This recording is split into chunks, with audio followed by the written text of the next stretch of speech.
Well, here we are, episode 14, 7 minutes max. I'm honoured to have the gentlemen from Ashenmoon, Jimmy, Toby, and Gary. Welcome to my humble little podcast, boys.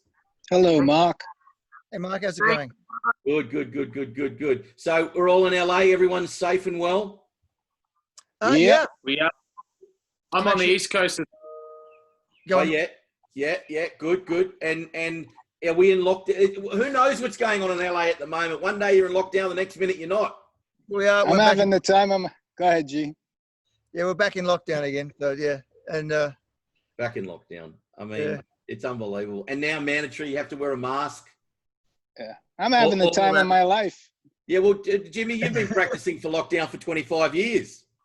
I tell you, I've discovered a new group that I'm crazy about. We signed with you guys, Golden Robot. Yeah.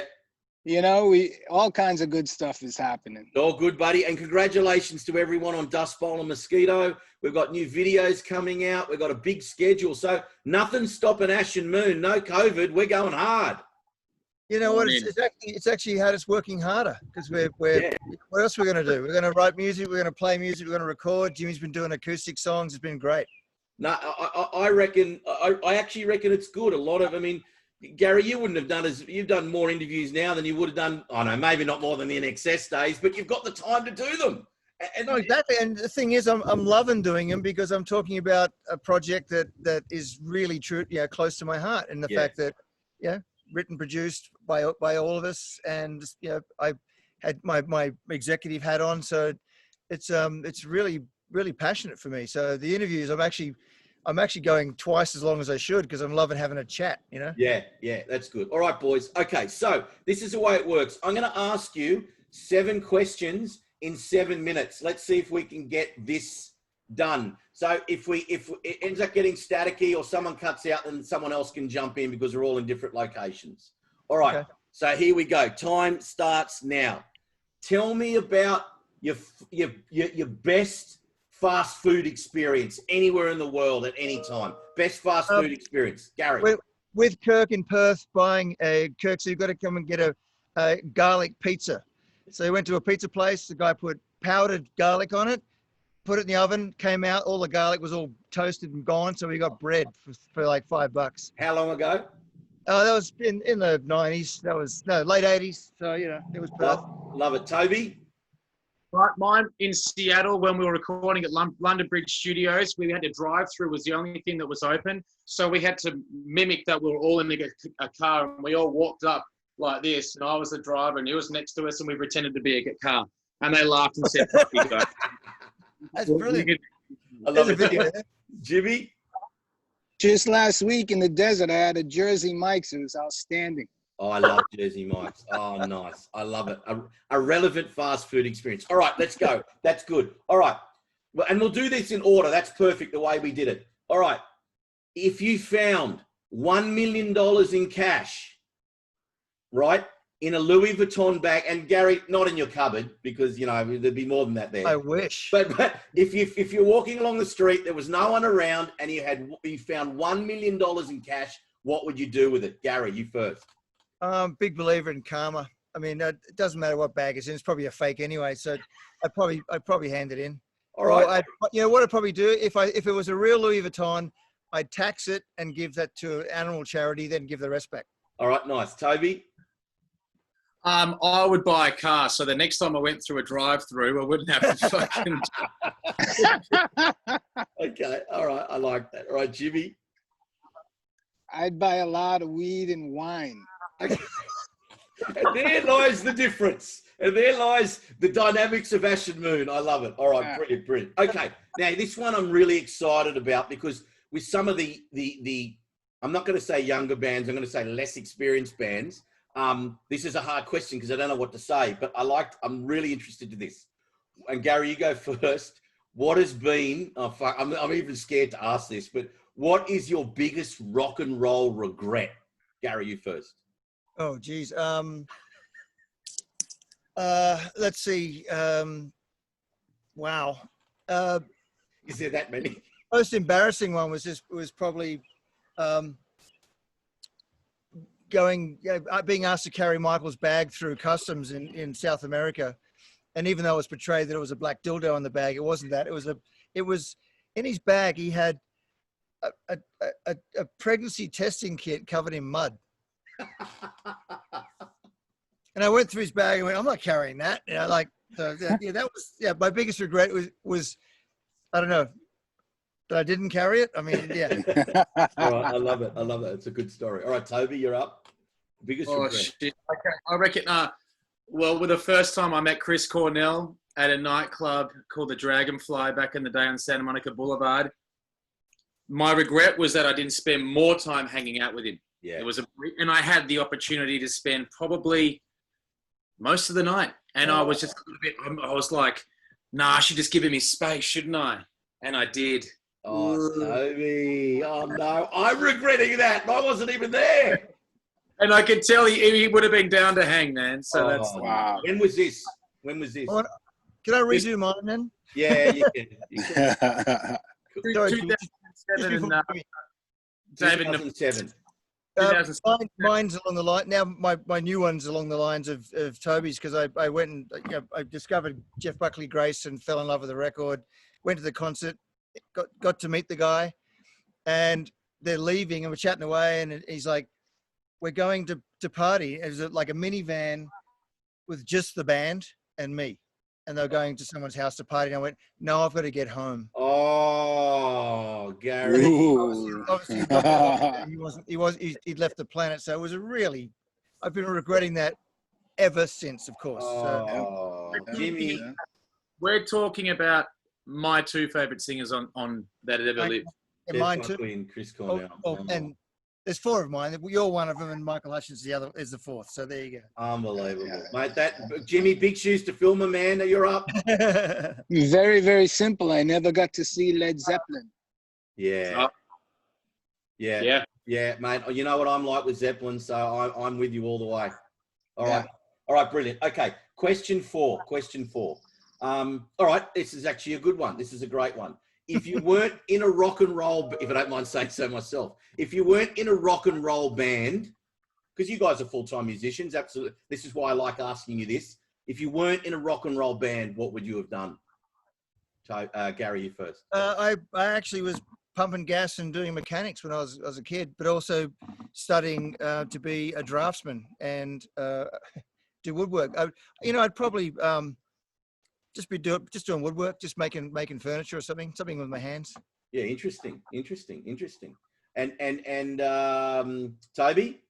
Yeah, I'd be part of the world surfing tour, either a cameraman or someone who just holds the fucking boards, or a manager of a pro surfer, just so I could travel the world and surf everywhere. That'd be with girl surfing tour, right? Okay, brilliant. Jimmy? I played point guard for the Boston Celtics. That's after the weed and wine, Jimmy. That's after the weed and wine. I know. All in the same, all together. Brilliant. All right. You have to be on Toby's shoulders to do it, though. Totally. Yeah. All right, question 5. Brilliant. Okay. If you could be anyone else in the world for one day, who would it be? And would that change if it was for a whole week? Gary? Probably Paul McCartney back in the Wings era. Wow, I've had that before on the show. Like when he was playing the Rickenbacker, when they were touring England in a double-decker bus with the open top, just playing at colleges. That would be my dream, like time to be, someone else. Wow. Change what I am now? No. Wow, that's cool. Toby? For a day, I'd like to be let's say Kelly Slater for a day. Surfing again. If it was for a week, I'd be Bono, because I'd like to be in U2 for a week, touring. I reckon that'd be pretty remarkable. But in the Joshua Tree days. Yeah. Very, very cool. Very cool. Yep. Very cool. All right, Jimmy? John Lennon.